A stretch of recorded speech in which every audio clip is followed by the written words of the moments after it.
নমস্কার বন্ধুরা, আশা করি আপনারা সবাই ভালো আছেন।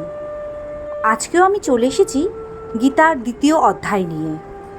শ্রী ভগবদ্গীতার দ্বিতীয় অধ্যায়টির নাম হল সংখ্যাযোগ। এই সংখ্যাযোগের অধ্যায়টি আমরা সংক্ষেপে আলোচনা করব।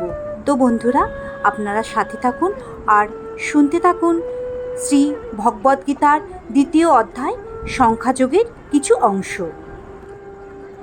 বিষাদগ্রস্ত অর্জুন যখন কর্তব্য বিমূঢ় হয়ে পড়েন, তখন তিনি শ্রীকৃষ্ণকে গুরুরূপে বরণ করে এবং তার শরণাগত হন।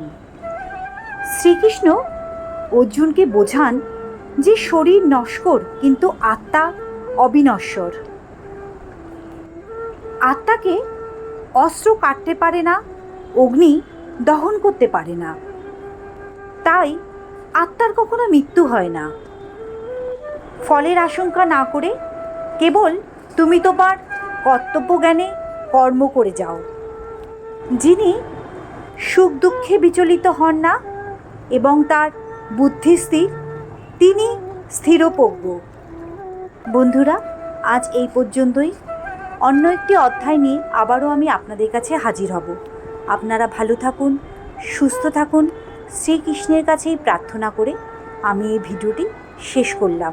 আর ভিডিওটি যদি ভালো লেগে থাকে, আপনারা সবার সাথে শেয়ার করবেন।